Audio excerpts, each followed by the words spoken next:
Yeah, what are you up to? Not much. I just got back to Harvard for the summer, and we had practice all week, and just kind of got the rest of the day free. It's really cool up here in Boston with the World Cup going on right now, um, because Yes. there's games down at Gillette Stadium where the Pats play. So the city is just nuts right now. All these soccer fans everywhere, and everything's packed. So it's really cool. Yeah, I was reading about how Scotland was there. hmm Um, and it was they were very nice apparently. Scotland was like very nice. Like They're awesome. We were out last night and we saw a bunch of guys in kilts and they're really good dudes, super social and fun to be around. So it's really yeah, cool. and I heard they were very respectful too, like they cleaned Yeah, up after themselves or what like it was I yeah, don't know. yeah. All around the city. So I mean Boston's nice overall, but it is really cool right now. So just trying to get out and have a good time. Yeah, are you going to a game at all or did you try to get into that? I'm not a huge soccer person myself, and Yeah. obviously tickets are just crazy, but some of my friends are who are a bit more soccer people, but we at least go out and watch them. So Yeah, actually, I think USA, are they playing right now? I think at 3, and Oh, then Scotland phew. plays at 6, so the city's gonna be crazy later. Yeah. What so you said you had practice though this week? Yeah, so Monday was our first day back. A lot of guys try to get up here in the summer. It's Mhm. obviously a different summer schedule than, like the Air Force Academy and with the Yeah. blocks and stuff. And then yeah, we're on the mat at 7 a.m. This week it was Monday through Thursday. Usually we're Monday, Tuesday, Thursday, Friday, and then just lifting on our own too. So Yeah. but it's always fun here in the summer. We got a lot of guys up, and we get to have some of our incoming freshmen come up and get acclimated to campus, which is always cool. Uh, Yeah. it's a good time.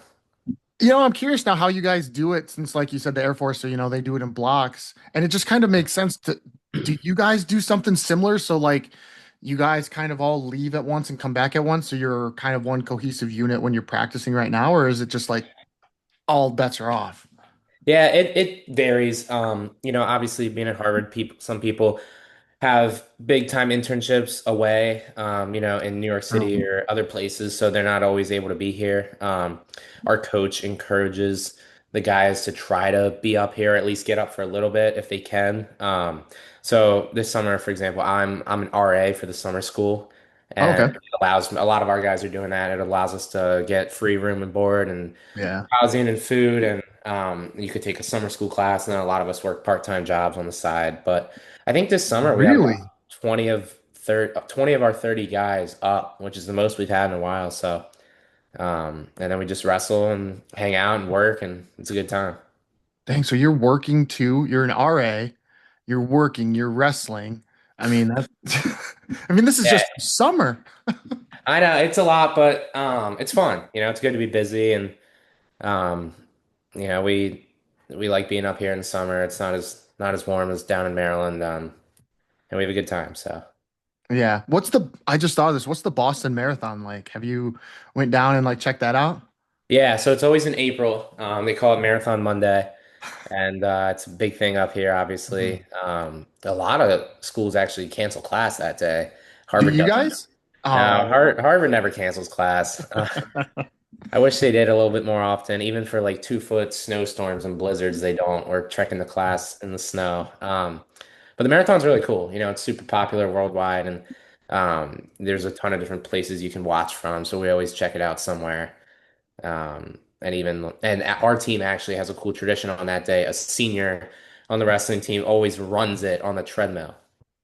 really? So this year it was one of our captains, Jimmy Harrington, who's actually headed down to UVA next year for his 5th year.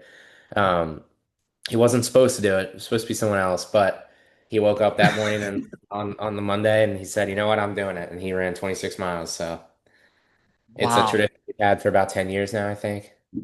Really? Yeah, That's so kind of cool. our guys will go downstairs and kind of coach him on and even run a few miles with him. So it's Wow. cool. Yeah. What was I gonna say? I bet the guy who was supposed to run it was like, phew, thank you, man. Because I mean, it's Yeah. to run it, like run the marathon, I feel. I think I was talking like Bart Horton, he's a combatives instructor, was saying like, man, just running on a treadmill that long is just like, ugh. Like, Mentally, it's just tough. yeah. It helps when we're hanging with him and talking to him, but yeah, it was supposed to be this other kid who he said last year when our guy was running it that he would do it this year, and obviously Mhm. he didn't uphold that, so Jimmy did it. He could have, they both could have done it. That's what Jimmy said, but it's a cool little tradition we have. But Yeah. yeah, there's a lot of cool things in Boston that we're always trying to check out. So it's a good Yeah. city. Yeah. And Harvard is one of the things to check out. Yeah. What's the process of getting into Harvard? Like obviously I've talked to many guys about the process of getting to the Air Force Academy and how rigorous it is. Is it Yeah. similar in rigor of trying to get in? Like you have to commit almost like as a freshman that you're like, I want to go there. I mean, yeah, a lot of people strive for it from a young age, but Harvard, I always say this, you have to have an in. And Harvard necessarily, they're not necessarily just getting the smartest kids in the world with the highest test scores or best grades. They want people that are going to change the world and who are innovative. So when I say you have Interesting. to have Okay. an in, like I was a recruited athlete. That was my thing. I'm a wrestler. I had very Mhm. good grades in high school, decent test scores, but I probably wouldn't have gotten in without wrestling. Other people, created their own companies or uh, helped at nonprofits or their parents moved here from Africa when they were young and, kind of had a rough life growing up. They like stories like that. And so they're not necessarily just getting the smartest students. They want people that, would have a significant impact here. And I think that's part of the reason why the school's so diverse and, influential. Yeah. So I was laughing when you said like they're not just looking for, the smartest kids, they're looking for people who can change the world. I'm a wrestler, so that's my end. And it's like, so you're gonna be sitting in a group and it's like, all right, what'd you do? I created my own company. Oh, okay, what about you? I'm a wrestler. And it's Yeah, uh, they call it imposter syndrome freshman year. You get here and you definitely question whether or not you truly belong. And that's one thing our coach definitely emphasizes that we do mhm. belong here. And I definitely have realized that over the years. Like maybe I'm not as smart as some of the other people here, but I've done well and it's a cool place because of that. And I'm trying to meet as many people as possible and learn from them. So it's a really cool environment. Yeah, interesting that you said that like a lot of people have imposter syndrome. Yeah. A lot of Did people, you? even the still smart students. They question because it's Harvard, it's one of the most known schools in the world, and everyone experiences that. But it's sometimes, it's sometimes I don't even like let it sink in that I'm here, that I'm a student here, and I'm going to be a senior. Uh, I take it for granted, but it is really cool, and I just love being around everyone. Did you have that imposter Oh, for syndrome? sure, Really? definitely. Especially when you're an athlete, you get here, and some people, kind of look down on you, and they're some of the smarter students. They don't love the athletes. They might not think they deserve to be here, but like I said, everyone has an end, and you Interesting. kind of just have to look past that and do your best to get good grades and kind of not let that impact you. So I definitely, it was a big transition, um, Mhm. but you just do what you can, and over time, I definitely have realized that I belong here. How long did it take you to transition and like feel that confidence that you do belong here? Honestly, probably not till halfway through sophomore year because Wow, you don't really? you don't choose a they call majors concentrations here. So Okay. you concentrate in something. I study applied math. That's And you're doing applied math? yes. Oof. That So just sounds fun. a lot of guys come in freshman year. A lot of guys on my team they study economics, Yeah. and so I fell into that trap. I wanted to come in. And I thought I was going to do economics and really like it and work a Hmm. finance job, and so I took an econ class freshman fall, and it wasn't really my thing. I didn't really like it, and so I switched out and started doing pretty much all math in the spring. And it wasn't until sophomore fall when I finally declared concentration in applied math that I was like, you know what? Like I'm good at math. I like this stuff and I'm Hmm. doing well and I belong here. Um, some of my teammates do the same. Some of them stick it out with econ. Hmm. Some guys switch to sociology or psychology, philosophy, a lot of different things. So Applied math. I just remember one of my teachers, my math teacher in high school. He was a really smart guy, and he said actually the toughest math class he ever took was like elementary math is what it was called. And so Uh, I'm curious, like, what is the toughest math class that you've taken so far? so the class I took this spring was pretty tough. It was called Applied Linear Algebra and Big Data. Oh, Um, jeez. yeah, that's definitely the Harvard coming out of me right now. But it's cool because so you could study pure math, which is just straight up mathematics, but that's like going into like the foundations of how problems are solved. That's really hard. So I respect those Hmm. guys a lot.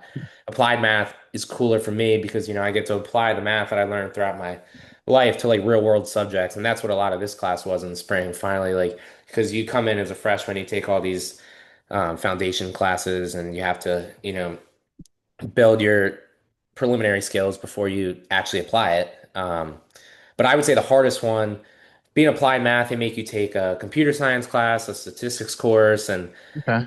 a couple other things too. And the stat class that I had to take here is like notoriously known as one of the toughest classes like in the world.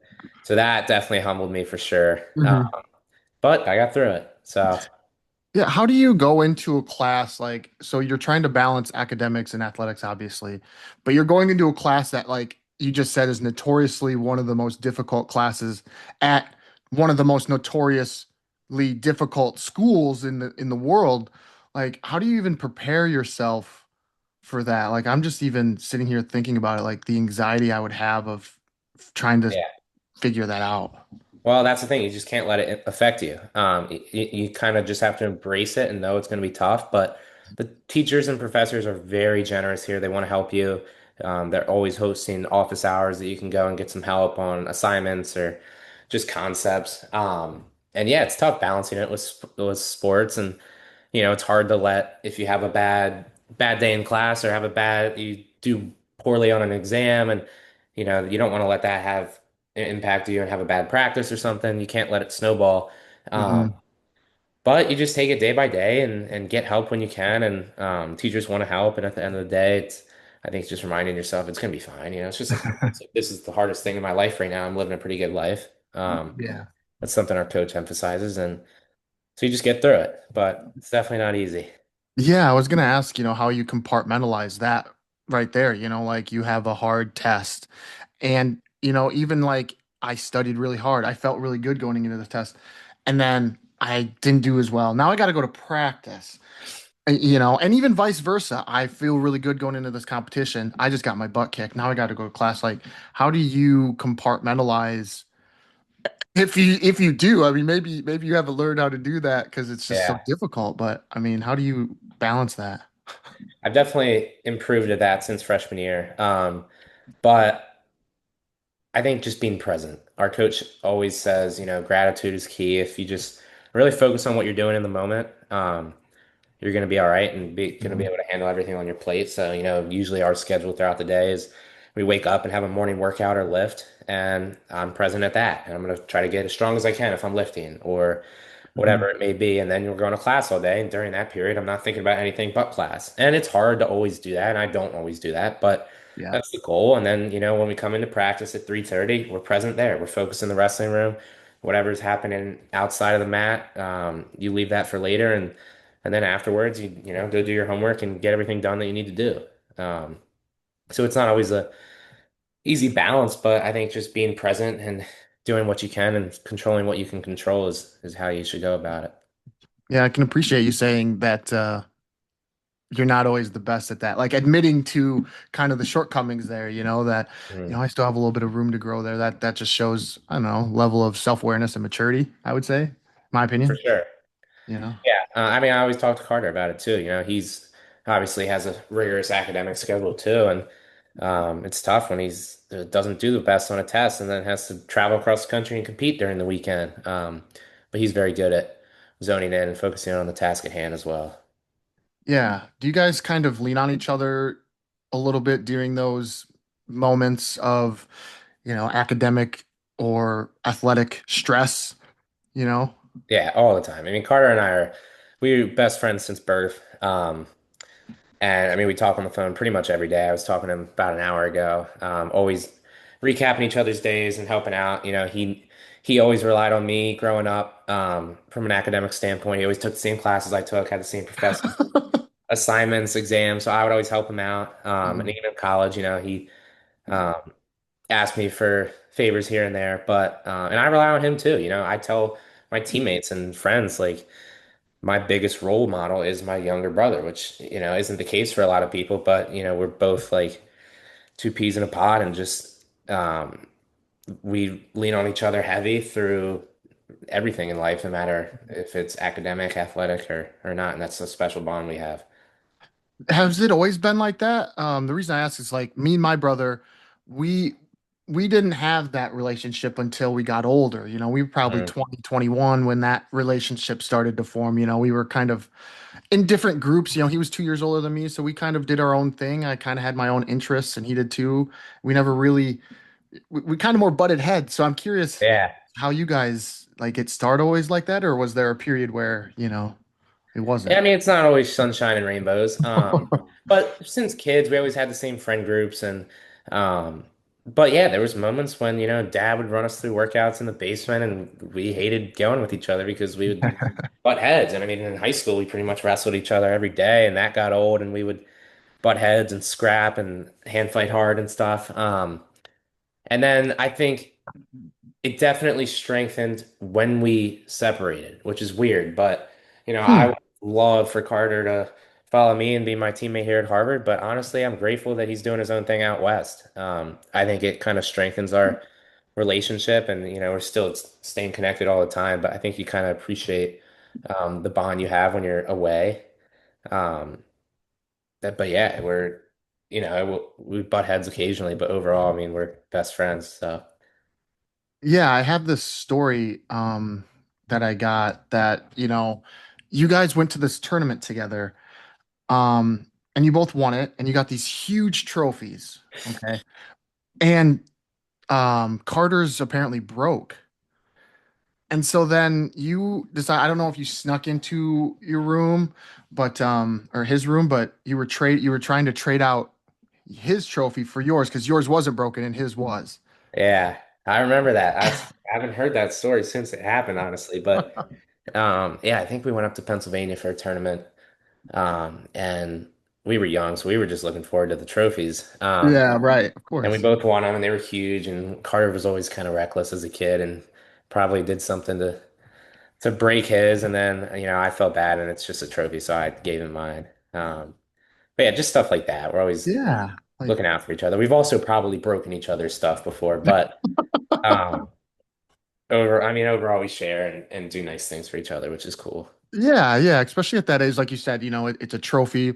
And when you're younger, like those were the tournaments you wanted to go to. Like I remember just walking around and seeing big trophies, and those are the tournaments you wanted to go to, was the ones with the big Yeah, trophies. So, to be that selfless, I guess, at that young of an age to, swap out the trophies like that. Do you it's still have funny those because, trophies?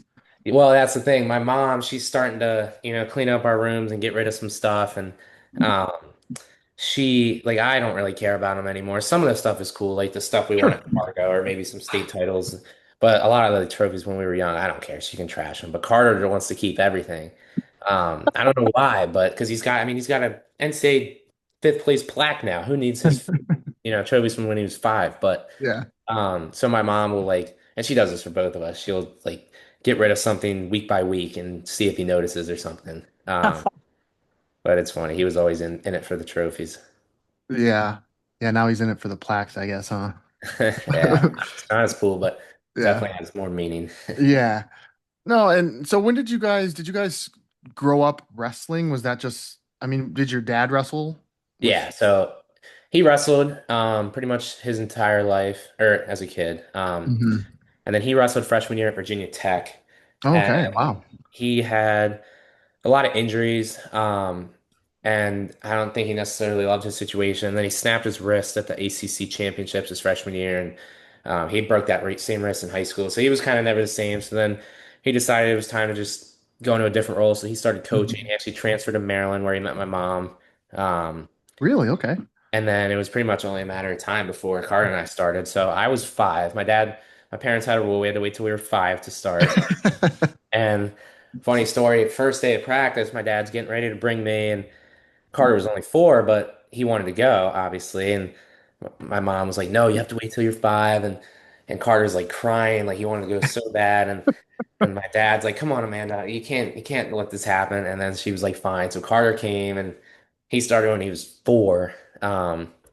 And Carter just, I mean, similar to how he is now, he's just a beast and was successful from the start. So that very first year, I mean, we were so young, but I was just losing nonstop and Carter was winning. And I was so done with it, I just quit. I was like, I'm not doing this, Dad. I'm done.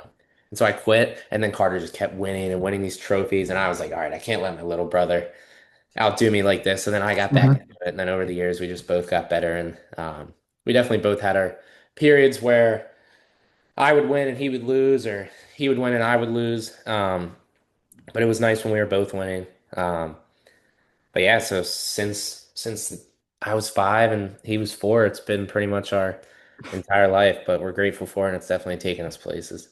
Yeah, how long did you, quote unquote, quit for? Oh, it was a couple weeks, maybe like a month during that first year, and then I was like, all right, I'm back. I'm coming back. And then because I wasn't super talented as a kid, Carter just had that innate instinct. Yeah. And he loved to battle and scrap, and I wasn't in it for that. Hmm. And I'm probably a little bit more technical. And then over the years, just going to practice um, and training, we got better and started succeeding. And then I'd say we both like really jumped levels in middle school. We didn't really go all year round wrestling until middle school. And then because we played soccer, and we were on the summer swim team, and we ran track and cross country. Like we did a lot when we were younger. And then once we got to middle school, that's when we started the freestyle and Greco stuff, and we were just wrestling year round. Yeah. Was it I don't know if difficult's the right word, but like, so one, he has a different wrestling style than you. So like growing up, was it difficult to like, I don't know, find your own success because his wrestling style was different? And so like you had to be your own wrestler. I don't know if I'm trying to make if I'm making sense, but like, No, it makes sense. okay, yeah. We complement each other's strengths. Like Carter is very good defensively, and that's because I was good offensively growing up. So like I would always take the leg attacks, and that's probably why Carter got good at defense. And I mean he's obviously developed a good shot now, but he learned how to defend. I'm not very good at defending shots because I was always shooting on Carter and he would never shoot. So just stuff like that. He loves his underhook, and I love my overhook because he'll underhook me, and I have a lot of options from my overhook. And yeah, he's definitely a bit more of the upper body stuff. I wrestled Greco growing up too, and I definitely have some tricks in my back pocket like he does, but he just dictates that and um, pulls the trigger more than I do probably. But yeah, we definitely had different styles, but I think wrestling with each other allowed us to build our own strengths, which was cool. Yeah, I didn't know if like you growing up, like because he was having maybe success earlier on, you tried to almost mimic his style before you realized like I can't wrestle like that. When we're Mhm. that young, we don't really have the capacity to like see that. But I just, Yeah. did you have that issue growing up? A little bit. I think we both kind of just found stuff that worked for us. So if Yeah. there was a move that Carter was hitting that was working, I was like, maybe I'll start trying that. And we still do that to this day. Some of his upper body stuff I've been working into my skill set, and I'm probably gonna try to hit some of it next year. And he did the same for me. And we stick with what works. Like we don't want to just copy each other's styles, but Yeah. we're still learning. We've been in the sport for over 15 years now, and we still learn every day. So that's just a cool thing about wrestling. Yeah. And so you said about middle schools when you really started to go year round. Is that when you started to really feel confident, like, okay, I think I can do this at the next level? Yeah, that's when I started winning more often, and like we started winning state titles. Mhm. And then I think the summer going into my freshman year was when I made the biggest jumps. I was out at Fargo at the national championships and placed in both styles there. And that kind of gave me the confidence I needed heading into my high school career.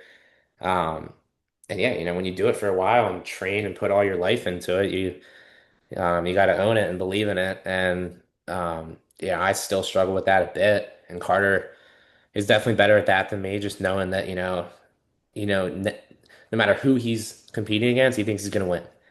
And that matters. It's hard to do that, but we do as best we can. But I mean, it's important when you step on a mat that you believe in yourself and think you can get your hand raised. Yeah, yeah. When have you always been? So you're from Laurel, Maryland. Is that where I should ask this earlier, but is that where you're always been from? Like, did your parents move there after they graduated college, or? Yeah, a couple years, or maybe they lived in Baltimore for a bit and then Okay, headed over to Laurel, and we've been there ever since. So okay, got it. So you grew up in Laurel, um, and where is that outside of Baltimore?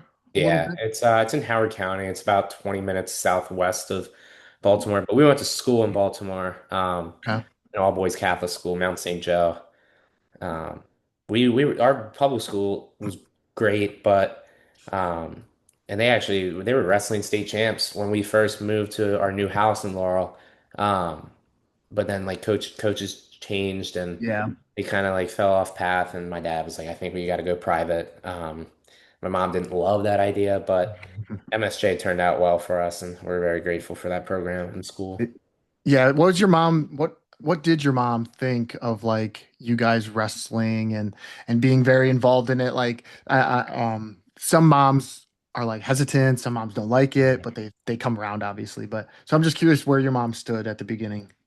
She came around a lot. I think at first, I think my dad did it well because at first we weren't super involved. We just did it during the winter throughout elementary school, and we only practiced a couple times a week. And then once we got to middle school, she realized that it would probably be a good idea to start ramping things up. And looking back, like you don't realize it, but it really has. I mean, we're in college because of it at some pretty good schools. And I think she's very grateful for that now. I think she realizes, like, man, I'm glad I let them pour themselves into this sport because it can take you places. So she definitely got annoyed if we were traveling all the time and stuff, but she would usually come and support. But overall, yeah, it's a great sport. And, Yeah. us being kids that weren't super big, like football wasn't our thing or basketball or anything. So we're wrestlers and Yeah. we love it.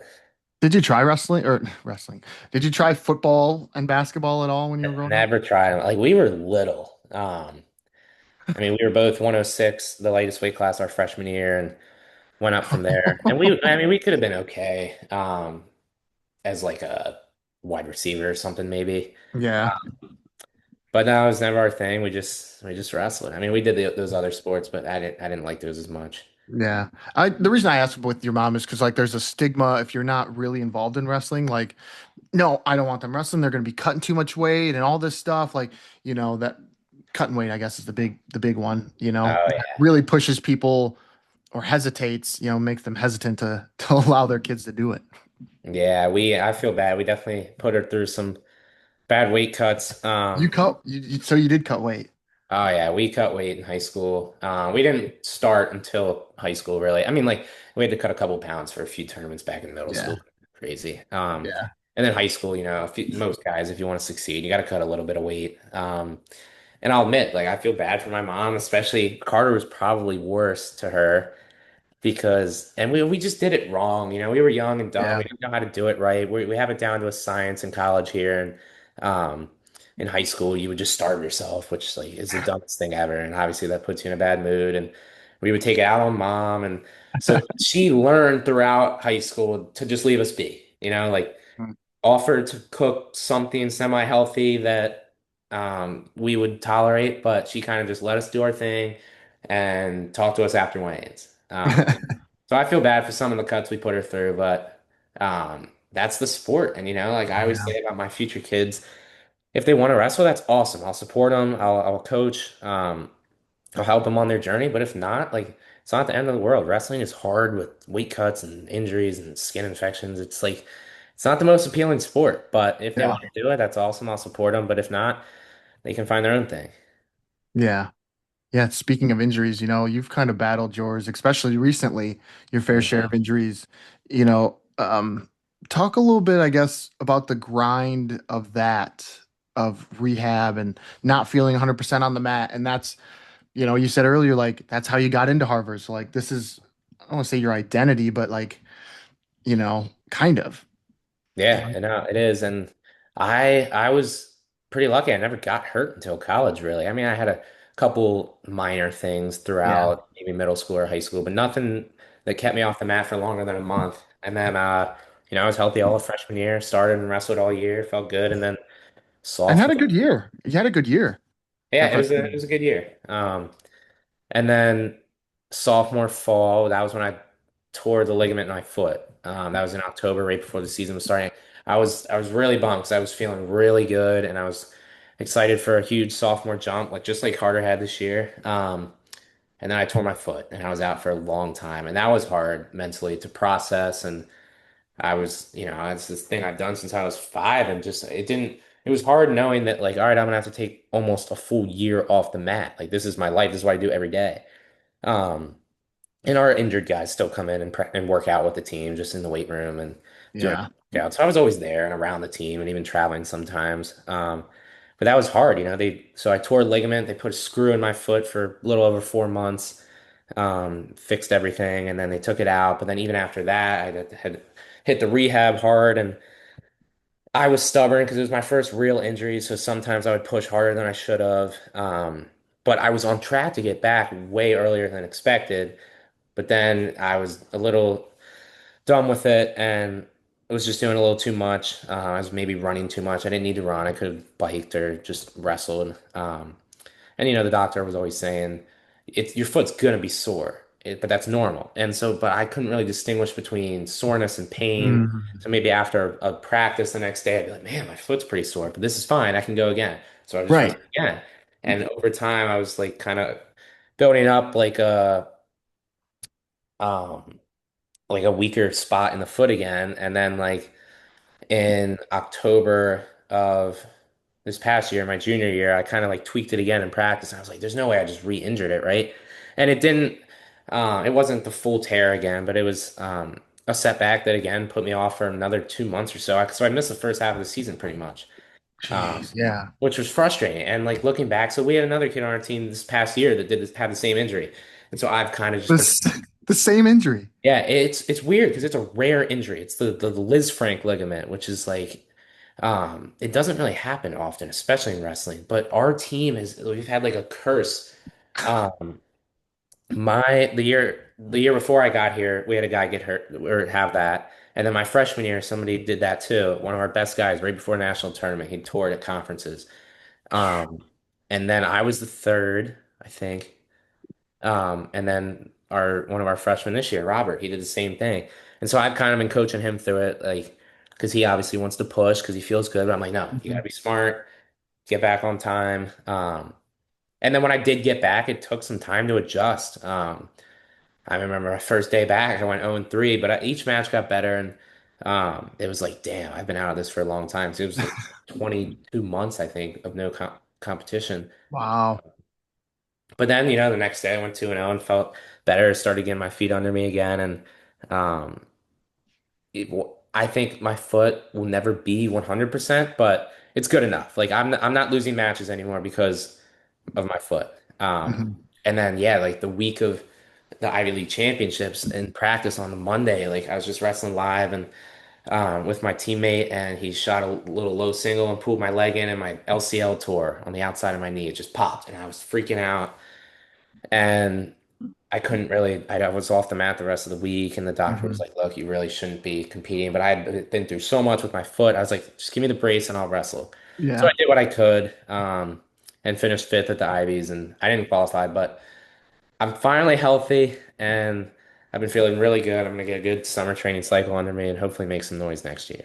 Yeah. Yeah. I was asking, I would kind of check in on you whenever I would see Carter. And yeah, when he told me that that happened with the knee right before conferences, it was, I mean, I never asked him, and I'd be curious how, how that impacted him a little bit, like nobody wants to see their, especially with as close as you guys are, go through that or have to deal with that. So I guess I'm curious. I don't know if you've asked him like how he sort of put that aside and finished his business while also, kind of feeling for you in the same tone.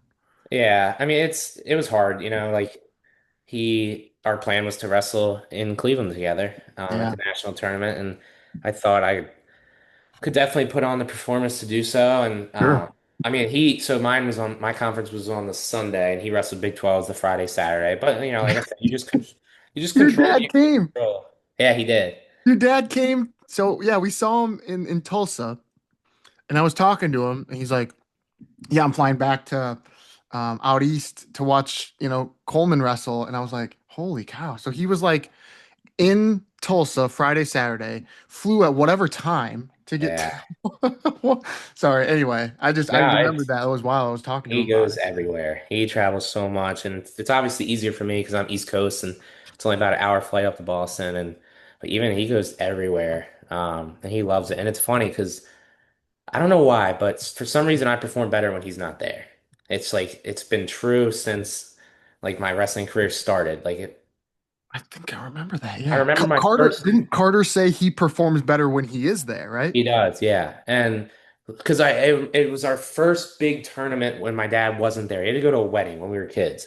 Um, and so my mom took us and we were with like our team. We had other coaches and it was a pretty big tournament and I ended up like doing pretty well and placing third or fourth. And Carter went 0-2 and like lost to kids that he was way better than.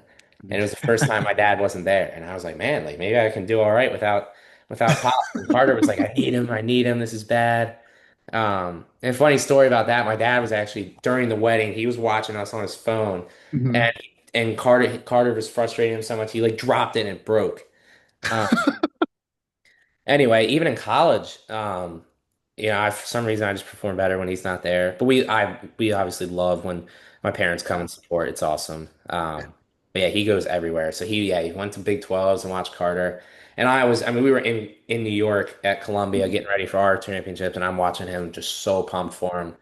And that motivates me. I see that and it makes me want to go out and win. And I just knew I was in a tough situation because I just wasn't able to do much, Yeah. really move my leg, take shots. But I still believed, I could do what I could. And, it just gives me extra motivation for next year, especially watching him at that NCAA tournament, like just motivated me so much. And, um, we only have a couple years left at this. So we're going to give it all we have and hopefully be there in St. Louis next year together. Yeah. Yeah. I'm wondering about the foot injury here.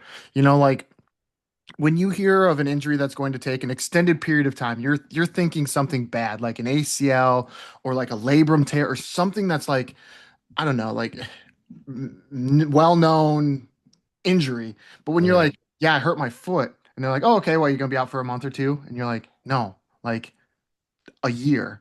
I mean, Yeah. like, was that partially why maybe you were pushing it a little bit? I'm just trying to think, like, it's just my foot, like it can't be that bad, right? I guess like that's what I'm thinking. No, yeah, that was definitely a factor. I mean, even when I first heard it, I knew something was wrong, but I didn't think it was that bad. And then Right. I saw the doc and he was like, yeah, like you tore this ligament, these bones are separated, we have to fix it. And I was like, well, what does that mean? And he's like, well, we got to put a screw in and you're going to be out 10 to 12 months. And when that hit me, I was like really shocked and Yeah. obviously sad. But even still, it's a foot, like big deal. I was like, I'm gonna come back. I'll be fine. I'll be the same kid I Right. was. But my trainer like made it clear that foot injuries are hard to recover from because the foot doesn't get a lot of blood flow, so it takes a while to heal on its own. Plus, when you're being reckless and working out too much or whatnot, that doesn't help either. Mhm. But yeah, so when I got back, it was just maybe pushing it too much because I was like, all right, I'm fine. I'm healthy now. It's been enough time.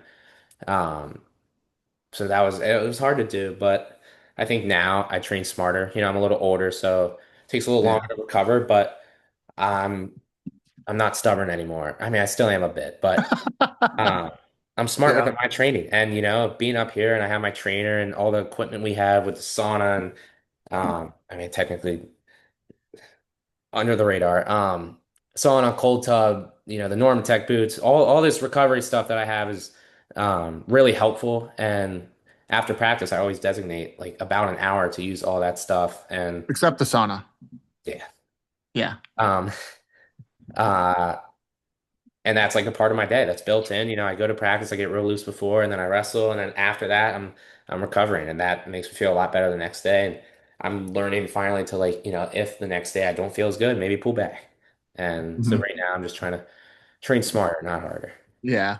Yeah. No, the reason I mentioned the sauna is because I didn't know that that was a thing until me and Coach Perkin, I think Coach Heilman even, we were heading to the sauna and I was like, I saw Antonio Ramos. I was like, hey, we'll see you in the sauna. And they're like, no, he can't use the sauna. We're in season. And I was like, oh, Yeah, I had no idea. So yeah.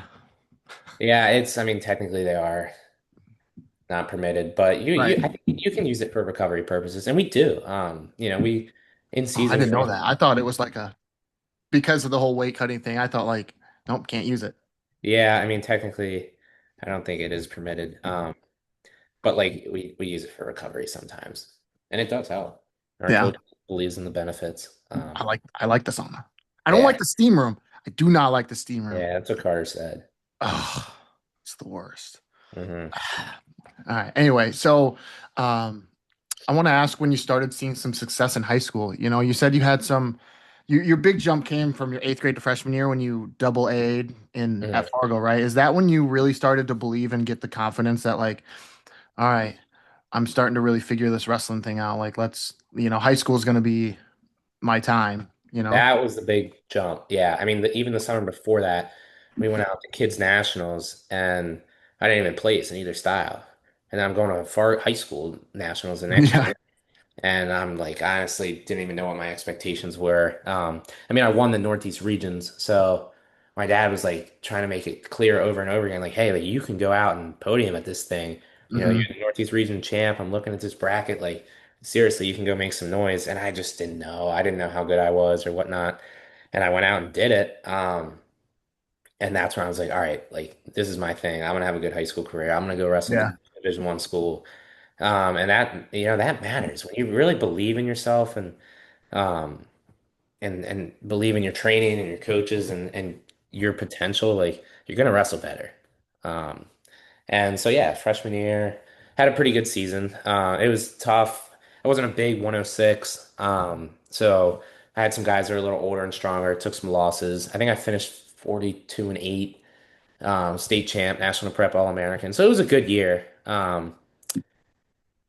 And then yeah, after that, COVID kind of shut everything down. So I was uh not competing for a bit. I mean, Hmm. we were still training all the time though. A lot of clubs were shut down, but that's the positives of having a basement or a basement wrestling mat. Yeah. Um, and then we started doing like little underground things where we just have guys come over and train, and we would wrestle all the time. And my dad was like, even though there's no tournaments in the near future, we're going to be ready so that when there are, we're ready to go. And that was awesome, and we loved it. That's probably when we butted heads the most, honestly. Me I and was Carter, wondering. we were just wrestling all the time and not even competing. We are just driving each other crazy, but Hmm. we got better. And then we went with like my sophomore year, we were able to go to some tournaments, but we didn't have an official season. Like there was like Yeah. an unofficial state championships that we both won, but it wasn't official, and there was no national preps. And then heading into junior year, or we went to Fargo that summer, and I was like a really young junior. I was in the next age group up, and up a few weights at 120. And I didn't place in either style. I was close, blood round, Wow. um, but didn't place. And that kind of was like, damn, last time I was here, I was a double A, Yeah. and now I'm up with the big dogs and an older group and a bigger weight class, and I was humbled a bit. But it motivated me. I was like, all right, back to work. That's the only thing you can do, right? I think Carter placed in Greco out there that year, so we were able to bring some hardware home.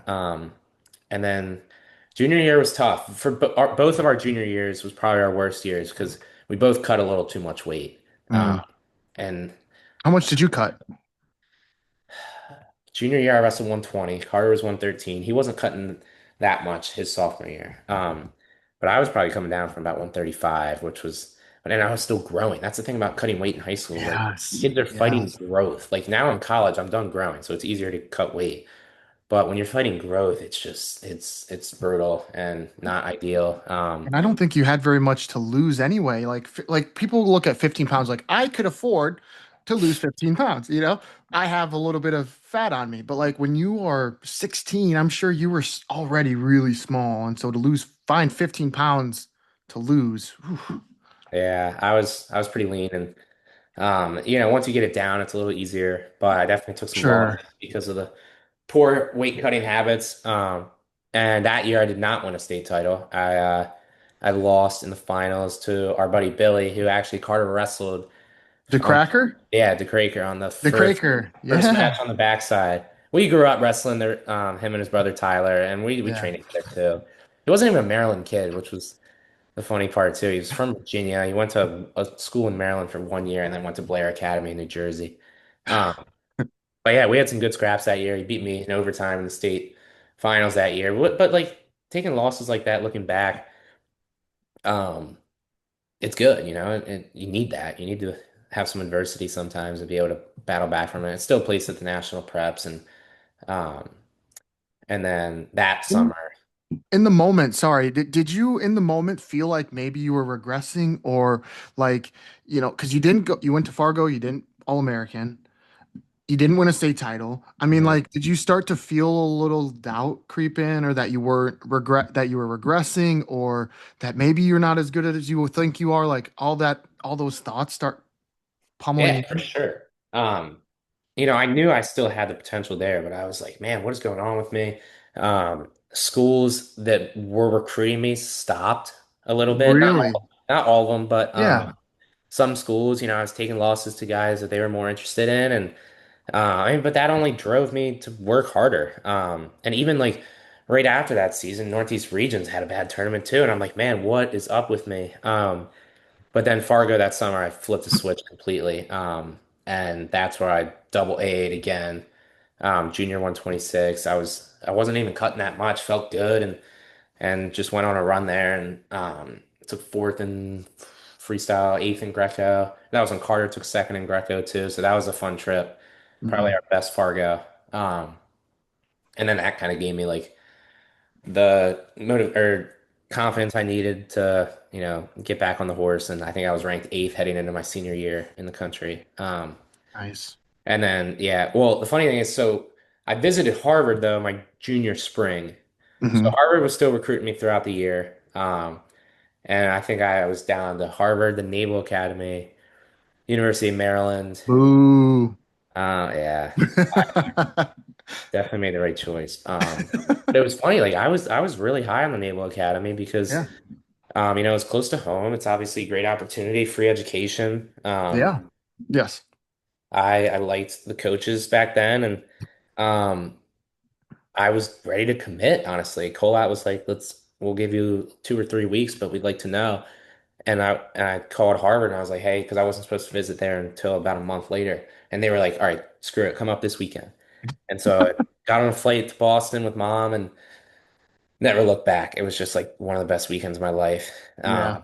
It's just the people and the culture as it's truly different here. The coaches care about you for 40 years, not just the 4 years you're here. And the team culture was just amazing. Like I feel like you go to different schools on your recruiting trips and you got, this crew hanging here and the other guys here. And usually it's Hmm.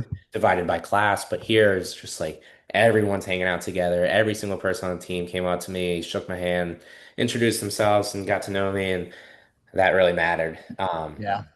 So then I think I actually like verbally committed to Harvard right before Fargo. And that honestly like scared me because I was so nervous. I didn't, Really? I was yeah, I don't waiting for you know to say why. that. Yeah, I thought you were gonna say that was a weight off your shoulder that you made a decision, but you're like, Yeah, the well, opposite. It it, scared it you. kind of Wow. was, but then like it was, and then but once I got there, I was like, wait, I kind of need to perform now, and I'm like looking all over the stands trying to find my coaches and Hmm. to see if they're watching me, and I couldn't find them because they always sit in the nosebleeds all the way up, and I didn't know that at the time. But they told me like they don't want anyone looking at them because it makes them nervous.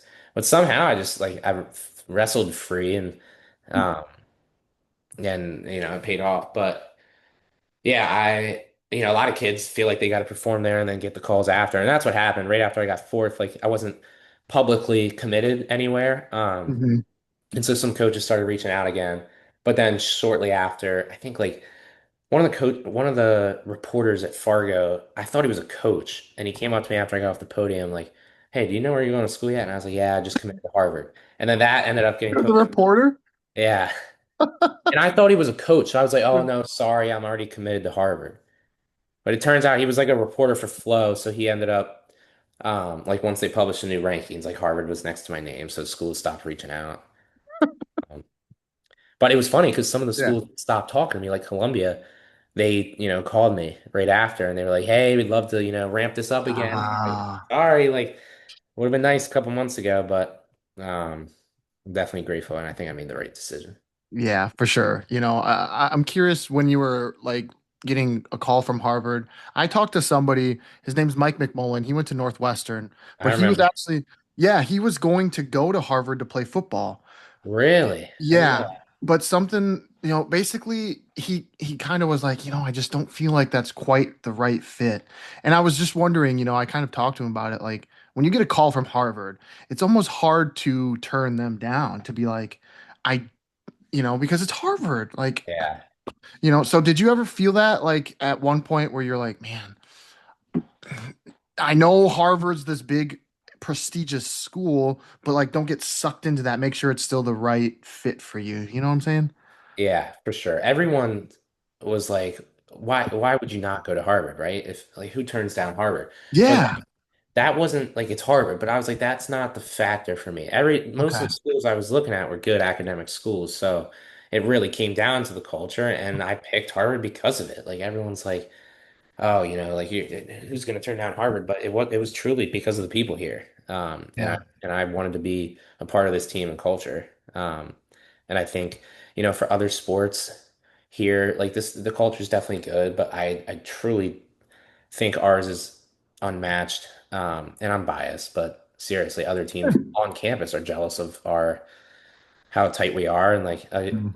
other teams are a little bit more separated by class. But I mean, Carter's been up here, and he can speak to it too. Like it's truly a family, and everyone is best friends, no matter how old you are, no matter where you come from. And he's got a similar situation out at Air Force. Hmm. It's special. Yeah. But that's cool to hear that that is the case at Harvard too, because when you're at a school that is that academically rigorous, if that's the what phrase you want to say, like it helps that you have other people that are going through the same thing that you can lean on, so Yeah, when you have a bad math test, someone else can be like, man, hey, I'm struggling too, like it's okay. They'll like you'll have each other to pick you up. yeah, for sure. And like the good thing about our freshmen coming up here before, like the summer before they get here, they already step foot on campus with 30 best friends, and that it goes a long way, when you're going to college for the first time away from home and other students that don't have that, they sometimes get lonely and don't necessarily have a group of people that care about them and they can hang with. But we get here and it's like when you step foot on campus your first week, like it feels like you've been here because you were here during the summer. So it's like, oh, we're back. Yeah. And that matters. It makes the adjustment a lot easier. Yeah, yeah. I want to ask you, you said when you got beat at state at Maryland, you got second, and then you did an All-American at Fargo. And then that following year, you ended up double All-American, whatever. You Yeah. All-American twice. Um, and you had some pressure. You felt a little pressure. Did that pressure kind of still carry on into the next year, your senior year, that you still felt like you had to perform, even though you had already committed, like you said? But did that pressure extend? I mean, a little bit, but honestly, it faded, and I was able to just kind of wrestle free and Yeah. appreciate being a senior in my last year, wrestling with my brother, and that was a fun year. We had a really good team that year, and we had a really good team every year. But Yeah. um, yeah, I was just wrestling free. At that point, I was already committed. I already had a lot of accolades. So it was just have fun and compete and wrestle hard, and I think senior year was probably my best year. I pretty much dominated everything. I took some losses here or there and ended up getting fourth at the national preps again. But I won states, pinned my way through that, and um, only I think I had four losses that year, and maybe it should have only been two or something. But Mm. it was a good year, and that was the year that Carter struggled because I was 126, and then Carter had to cut a lot down to 120. Mm. And he was taller than me, so it was even harder for him to lose that weight. And so that year he kind of struggled. But then same thing, like he had a good summer after that and dominated his senior year, and it ended up working out. Yeah. When did you even start to consider that Harvard or like an, I mean, it sounds like you were Ivy League bound, you know? When did you even think that that's the route you wanted to go rather than just maybe, a public school or public university? I think when I was a sophomore, leading up to the date that I could get contacted by coaches, my dad sat down with me and was like, "Hey, let's make a list of all the potential Division I schools that are like respected academically that you would consider going to." And so we had like Okay. 20 schools. I mean, it was like a lot of Ivies and then schools like UVA, Northwestern, Purdue, Stanford, stuff Yeah. like that. Yeah. And then at that point, it was like, all right, I know I want to strive for a good school. And then it came down to the wrestling and the culture and the program. And I think the thing about Harvard too is like, anyone could go and like be on the Penn State team. Like people are like, oh, why don't you go to a better wrestling school? And our team is a great program. And historically, we've had several All-Americans and national champs, but we've struggled maybe a bit in recent years. But a factor is whether or not you're going to wrestle. And Harvard, I knew that one, the culture was awesome, but two, I'd be Mhm. getting a Harvard degree, and three, I was going to be a starter. And that wasn't guaranteed. Like nobody said you're going to come here and start, but Yeah. You still have to work and be a starter. Yeah. yeah, like I was in a roster battle my freshman year, and I was beat out for like a little bit, and then I ended up getting the spot, but. That's a factor. You want to go somewhere that you're going to be able to succeed. And it's funny, like I even through high school, like it didn't settle in that like these schools were as academically rigorous and prestigious as like they are. Like I never really felt like, man, like I'm going to Harvard. I was just like, all right, they have wrestling, and this is a Division I wrestling school. Like I'm just gonna, choose based on that. But I guess it was just kind of the way I was raised. My parents always valued academics and wanted us to strive for good grades and so that we could end up, going to a good school. And it same went for Carter. What's it like being around people who are going to move on from the sport of wrestling and they're like you're around people who are probably gonna, and if they haven't already, do extraordinary things, Um, as opposed to, I mean, no shade at Penn State. It's just the school that you brought up. So I'm just, like Penn State, those guys, you know, who knows what they're going to go on to do, but you're around a group of 30 people who are going to Harvard and are probably going to move on to do, like you said, in order to even get in, you got to be like change the world. Hmm. So Yeah, I what's mean it it's like? it's beyond the team too. It's like you'll be sitting in class and just knowing that everyone is like you're just sitting in a like-minded environment where everyone's motivated to succeed and do great things. Like you could be sitting next to the next Bill Gates or something, and that's special. And you learn to appreciate that. It's like one of the most diverse places in the world. And I think at first when you get to campus as a young freshman, you're like, all right, well, I'm just gonna stick with my wrestlers because those are my Mm. people. These other people, we don't have the same interests and stuff. But over time here, I realized like, man, these people are awesome. I want to try to meet as many people as I can and get these connections and really just pick their brains about what they're interested in. And because you never know, right? If they could Right. start some business and want you to work for it or something. But yeah, that's a big factor. At the end of the day, whether we get our hand raised or not, we're going to graduate with a Harvard degree, and that goes a long way, and we carry that with us the rest of our lives. So it's definitely another factor of why I picked the school. Yeah, did your thought ever waver after you verbally committed? Because like there's a period of time before you actually sign your letter of intent. You Hmm. know, um, you were having some success. I know you said some schools probably backed off because you told that Flow reporter that that you were going to Harvard. But did you even waver ever at that point to be like, you know what? Maybe I rushed into this. Yeah. Deep down, no. I mean, I knew Okay, I was so excited that I was going to be going to Harvard, and people told me they were like, you just had a really good summer. You could open up your recruitment and sure. really get some good looks. Especially like NIL wasn't as big of a factor back then. But I was fully set on Harvard. I was so committed to Yeah. our coaches, and I was just so excited to join the team and be a part of that culture. And I mean. the same kind of goes for Carter. After that tournament he had at Nationals, like people were like, dude, you haven't signed your, what is it, 2 for 7. You could always just, transfer, get a lot of money. And he was like, hell no, I'm Air Force for life. And he just loves it out there. And it was a similar thing to that almost. We chose the places we chose for a reason, and we would never go back on that.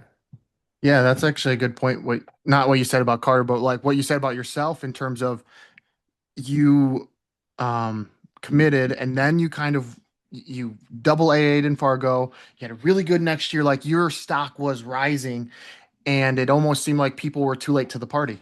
Like where Yeah. were you last year? Yeah, I was struggling a little bit, but that's who, could have been reaching out at that point, and it's like, dude, it's too late. And that's why recruiting's hard. I mean, even our coaches, they're not necessarily looking for the kids with the best accolades. It's hard because one, we need kids with good grades who can get into the school.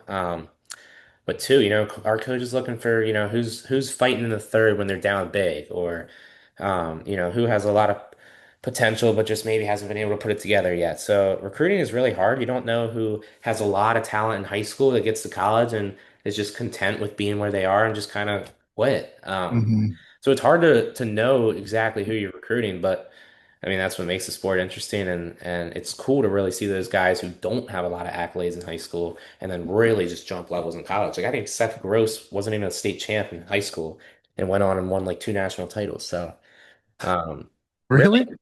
yeah. Wow. So I mean, anyone, our coach always says, anyone has the potential to succeed. You just gotta, really devote everything to it. Yeah, 100%. Yeah. What's tough about, talking with you here is like you've devoted a lot, and I feel like you've done that part. It's just now you had this foot injury that just, and then unfortunately the LCL injury right before conferences. Like, I mean, was there any point in time during the, those periods of injury that you resented the sport, that you were like, why did I even put myself through this? Why am I even doing this? Like, I'm hurt now, and now I'm not achieving. Now basically 2 years are gone. Yeah. Yeah, definitely. It's a hard sport and it's a tough pill to swallow, but I think when I'm healthy and wrestling, like right after I started wrestling again post foot injury, like I was just so happy and just reminded me like this is my life. I love this. I live this. And I'm gonna do this as long as I can. And so yeah, like right now I feel really good. And I think the biggest thing is the mental battle, right? Like everyone is a Right. good wrestler in Division One. Every match is tough, but it's the guys that can go out and believe in their stuff, and those are the guys that are winning matches. And especially after watching Carter, like maybe he wasn't the fifth best guy in the country, but he went out and hit his stuff and he earned that spot. And I think for me right now, it's just going out and realizing, I don't have much time left, but I'm gonna, leave it all on the mat and provided I'm healthy, I think I truly can make some noise. I'm excited for next year. Yeah, for sure. Me too. And I was just, I guess, thinking, um, injuries. Like I've talked to quite a few people about it when they get injured because it's a piece of the puzzle that like people don't really think about. Like they only see the time that you're spending on the mat, and so like Yeah, they don't understand the mental battle of like you're hurt, you're rehabbing. Like rehab sucks. that's terrible. And so I'm just like, when you had those dark moments of like, I injured my foot, I didn't have a good test, like I'm not wrestling, like I feel like there's a lot of anxiety that can come with that, and how you kind of handled those dark moments when you're in your dorm room, like, by yourself, having just snowball, emotions.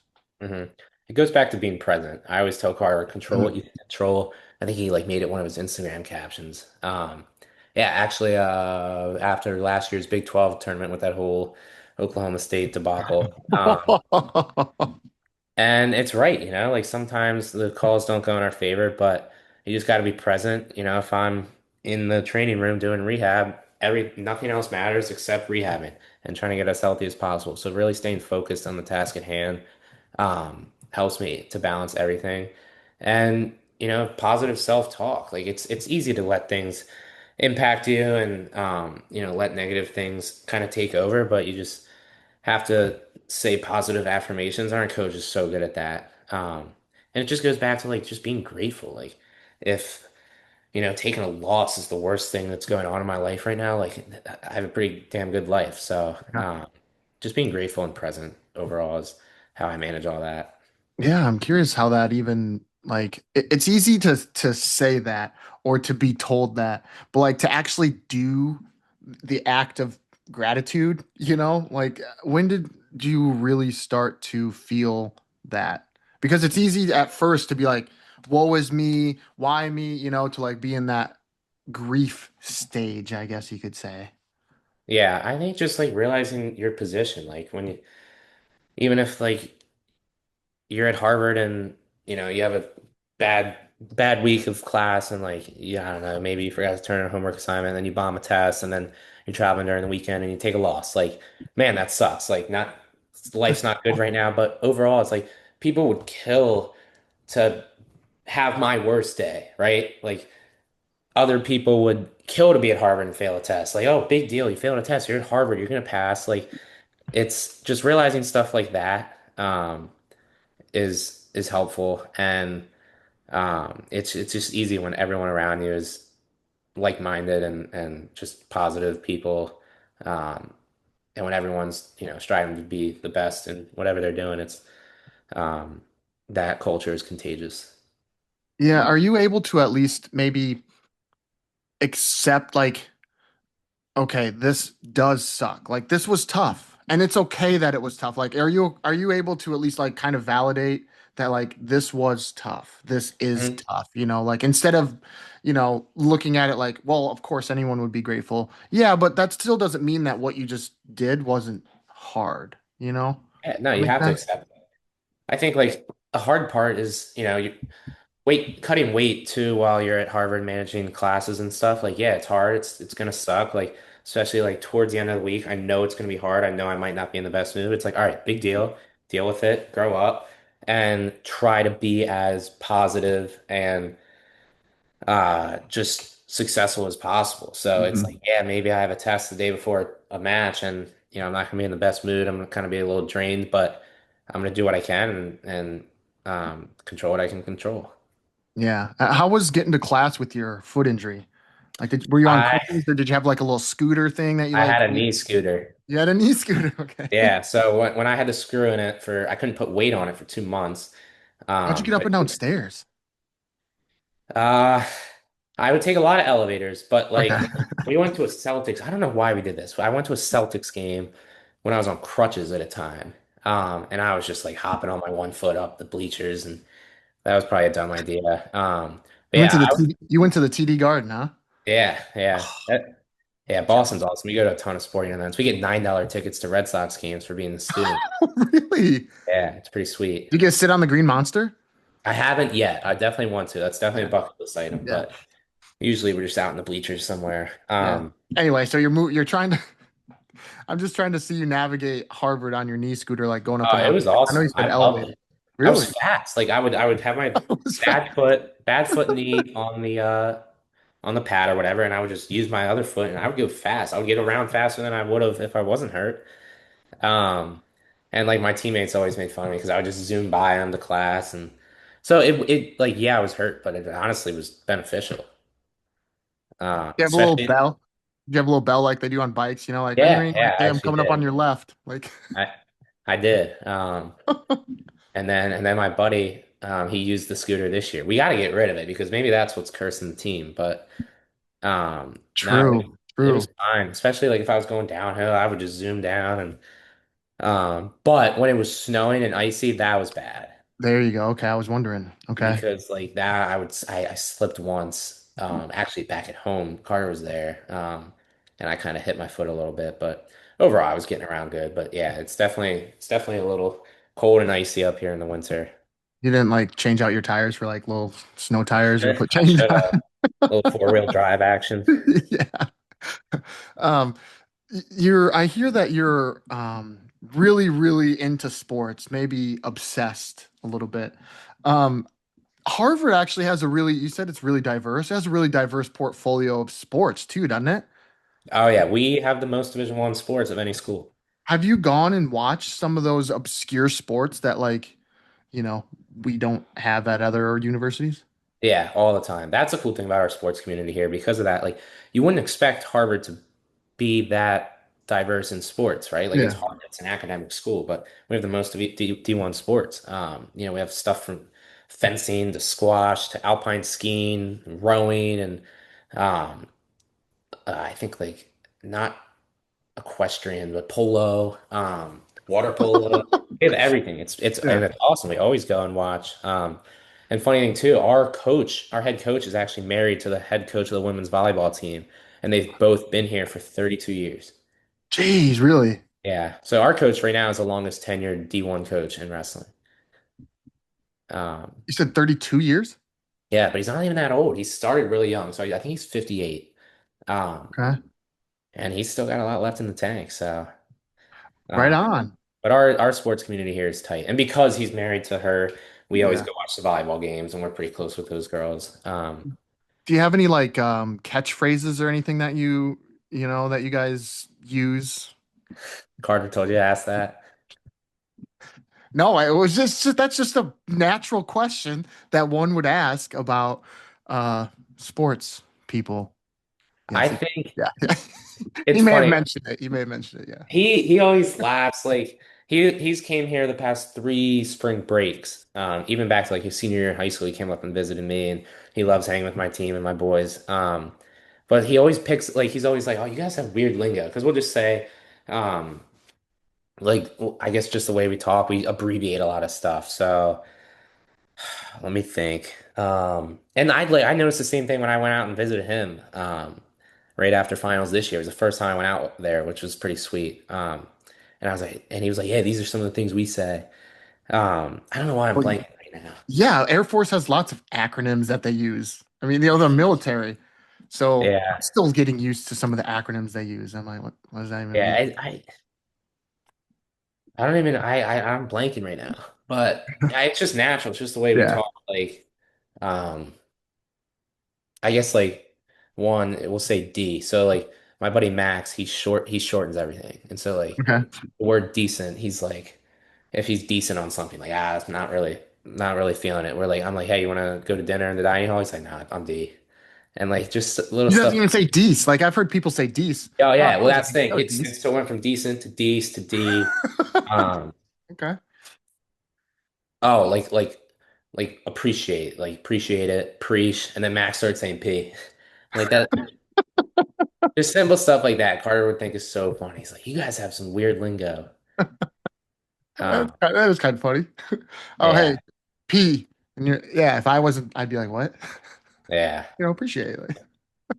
yeah. We understand each other, but it's Yeah. just like it's so fun, especially up here in summer. Like we just work hard and we have such a good time. Right after this, I'm heading to this little courtyard area. We're having a little team barbecue. It's just stuff like that. It's so Nice. fun, and it's so cool when the younger guys get to see that because they're like coming into this culture that's so good, and that's why like I think we have some of the best official visits, and it'd be nice to get some more kids, but we have a good time and we don't put on an act so that we can get the kids because it's the same when they come here.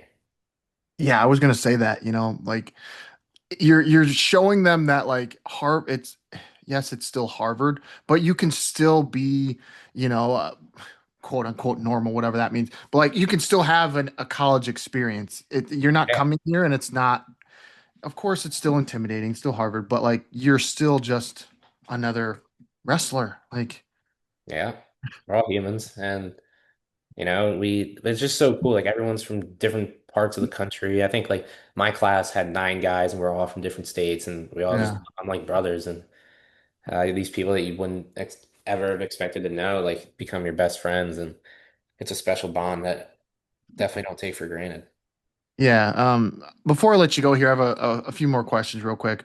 One is more personal because I was just curious. And I may be totally off base here, and that's fine. I just was, when Carter was going through and doing his run at Big 12s and at Nationals, obviously you're excited for him. You're obviously really happy for him. But was there a little piece of you that was maybe resentful, or maybe not to him, but like to the sport, that like you had put in all this time and effort, and here you are watching from the sideline? Of course, like I said, you're still really happy for him, but like a piece of you is like, that. I want that to be me. Why isn't that me? You know what I mean? No, of course, that's a fair question. I think humans are innately selfish creatures, right? Like people, you want to succeed for yourself. And yeah, I mean, I've just poured so much into the sport. It's like, why not me? Why is that not me? I know that I'm just as good as Carter. Why not me? Right. But him being my brother, especially little brother, like I would rather see him win 10 times over than my own success. And I know he's the same for me. And so like being there was just so cool, especially with our family and knowing that, he's put in so much too and he deserved it. And honestly, like, yeah, it's like maybe why not me? But it only adds fuel to the fire and makes me want to do it with him next year. So Yeah. Yeah. I just was imagining like, you're seeing all this and you're like, just, there's just like a small pit, like, oh man, like that should be me, you know? Um, but I was also going to ask here real quick. I talked to Carter because I asked him about the difference between your like academics, and he mhm. said that you took like this coffee experience class or something. Because I was like, Yeah. how hard is Harvard? He's like, it's hard, but my brother took this coffee class once, and I was like, what? So I have to ask you about this Oh coffee. yeah. So the academics are interesting because, Carter, I think it's kind of dumb the way they do it at the military academies where like, if Carter wants to be a STO or a pilot or whatever, why does he have to take chemistry or biology? Like Mhm. or physics. Like, so they make him take all that stuff, the engineering and the math. Like, Yeah. why does he need to take Calc 3? That's ridiculous. Right? It's the same. My cousin just graduated from the Naval Academy and he was a history major, but he had to do all these prerequisites. And it's just like, that doesn't make sense. He's going to go out and fly a plane. Why does he have to, take these classes? And so Harvard's better in regards to that. Harvard, a lot of people say the hardest part is getting in. And Harvard's generous with their grading and grade inflation and whatnot. They're trying to crack down on that actually. But overall, the classes I take for my concentration, the math ones, those are tough. Those are hard Yep. classes that I have to put a lot of effort in. So that's why the other classes I take, I'm trying to find the easiest, most interesting class that like I can probably get a guaranteed A. Mhm. And it's like I don't necessarily want to do that because my mom's like, all right, we're paying for Harvard, but then you take a class on the story of Armenia. That was a class I took my sophomore fall. Um, Okay. but it's fair. You need that balance, and I need that for my GPA. And so a lot of the wrestlers take those kind of classes together. So last fall, yeah, I was in a class, the history of coffee, and History of coffee. we just learned about the historical roots of coffee and tea, and Was it just actually interesting? Like yes. Well, that's the thing. Like people are like, that's a dumb class. Like that's gotta be boring. But no, it was actually interesting. Um, and you have like the bigger lecture, and then we usually have like lectures 2 times a week, and then a smaller section is what they call it, where it's like Yeah. a group of 10 students and you kind of just talk about what was discussed in lecture. Yeah. Um, this spring, I took a class. It was a Celtic class called Food and Fantasy and Irish Tradition. Um, and we just talk about like Rubens and Guinness. So, um, so no, that Harvard's cool like that. Harvard has like 3,700 courses. So, I mean, there's a class on Taylor Swift. Like you can pretty No much way. yeah. You can pretty much take a class on anything, which is a cool part about, it. And that's how it should Yeah. be. Like Yeah. if you have to do your requirements for your concentration, and then your other options, like yeah, you have to take a couple general education requirements, but you should be able to take what you want. Yeah. I took a history, I think it was like history of rock music or something as like an elective, and it was all online. It was ridiculous and easy and whatever. So like I get what you're saying, you Yeah. know? My mom Um always tells us she took a class her senior year at Maryland. It was the history of television, and they just watched TV all the time. I So. just watched TV. Oh, okay. People like can't believe it when I tell them like I'm in these classes. Like Carter and his girlfriend Katie like bust my balls all the time. But what am I gonna do? I'm gonna do a class that's fairly easy and semi-interesting to balance it out. And I'm gonna keep doing that. Yeah. Sorry, you just reminded me of something. What was that like when you heard that your mom and Katie and Carter were in this car accident? I mean, you're at Harvard, so you're miles, thousands of miles away. I mean, Yeah, what was that like for you? it was hard. We were on the way back from a tournament in Pennsylvania, the Keystone Classic. and we're on the bus back to school Sunday night, like late, like I had class the next day, and then my dad called me first. He was like, "Hey, like, mom," or actually texted me. He was like, "Have you heard from Carter and mom in the past like few hours?" And I was like, "Not since, 5 hours ago or whatever." And he's like, "So they got in a car crash. Um, they're alive. I don't know how bad it is.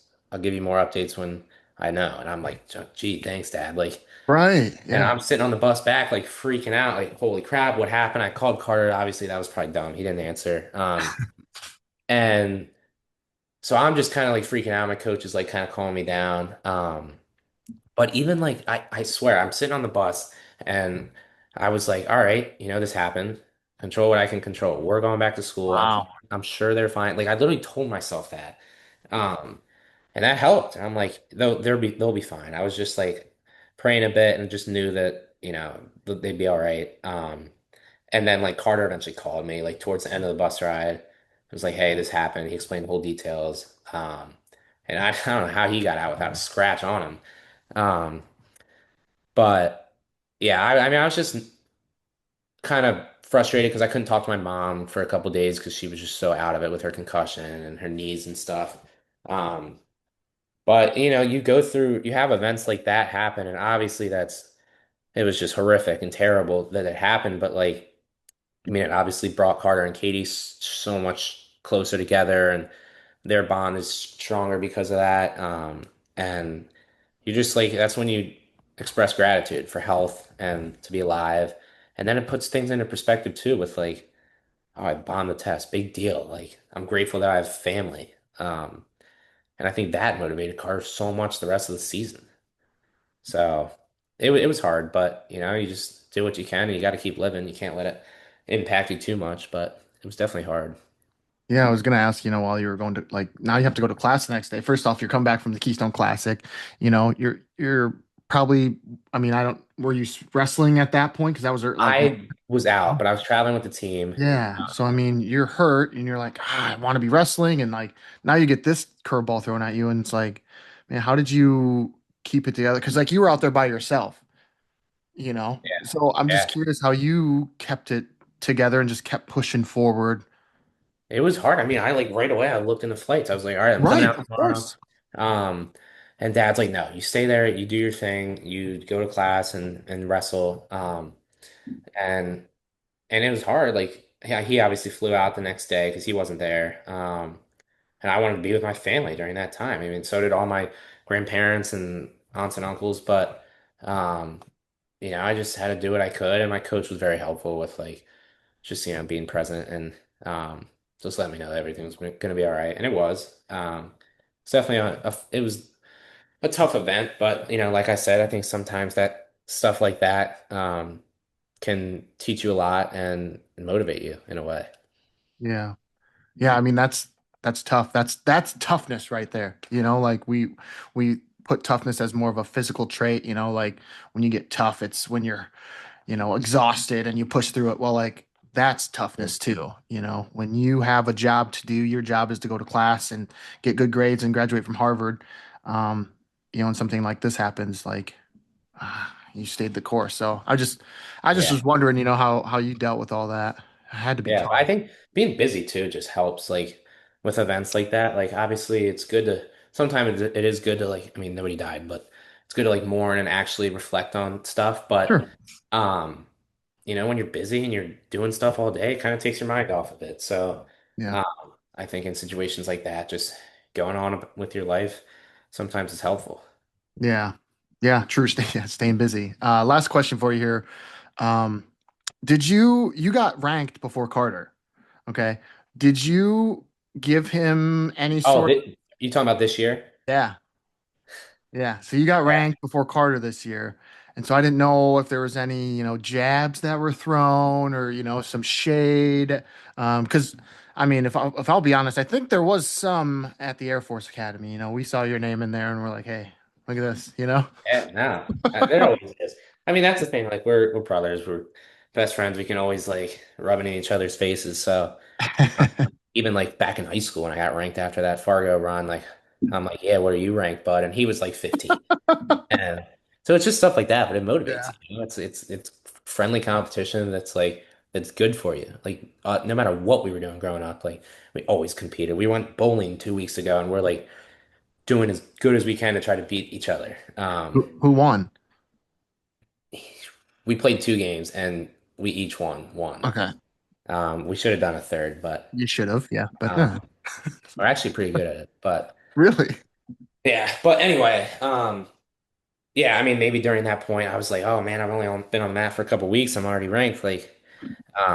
And then I mean, he was ranked shortly after. But and my dad loved that stuff. But it is funny, like for some reason too, during the season, and even back in high school, like we'd have periods where like I would be winning and he wouldn't, or like this year, I think like I would go on a trip and go 2-0, and Carter would take a loss to like someone that he should not have lost to. And then the same thing, like I had like the worst weekend of my career, like at Columbia this year. I lost to Columbia and Hofstra. That shouldn't have happened. And I think Carter was when he knocked off the Utah Valley kid, Hayden Drury, who yeah, actually beat me my freshman year. So like really. you obviously you know where this is going. He rubs that in my face. He's like, you could had to avenge you, like you couldn't get it done, so I did. But that's Oh, it's awesome. Like yeah, I love it. The yeah, banter between brothers. Yeah, yeah, I mean, we'll t take that to the grave for sure. yeah, I love it.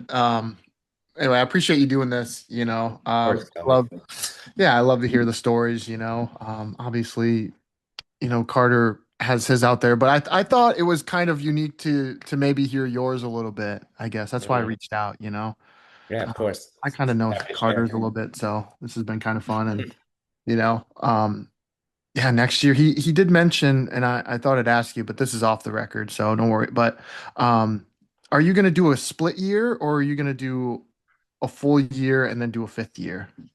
I'm not gonna do a split year. Okay.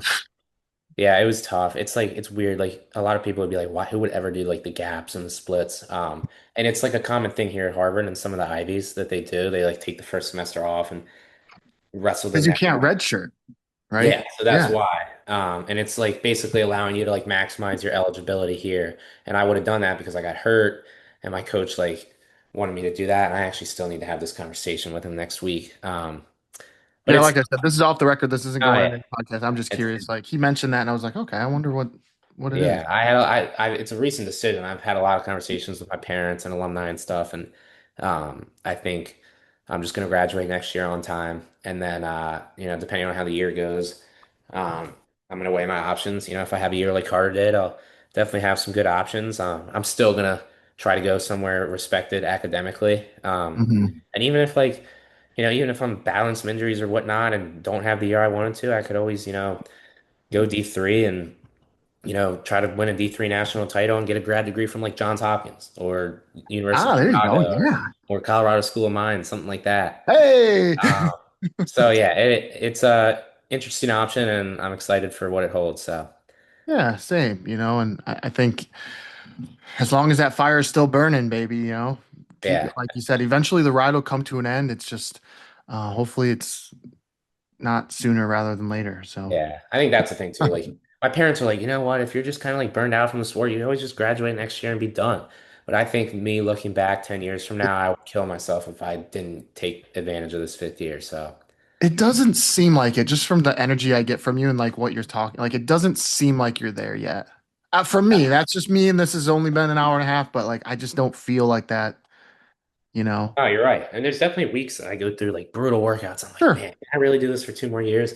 But I just keep reminding myself I love this, and I'm Yeah. so grateful for where it's taking me. Like, how can I not take up that option? So, Yeah. And I'm excited to see what next year holds, especially because you're at Harvard and like, we always kind of root for those schools, the mhm. smaller schools, smaller, but the schools that aren't as highly praised and Yeah, so yeah, for sure. excited. So Yeah, it's gonna be a good year. Our team's gonna be pretty solid.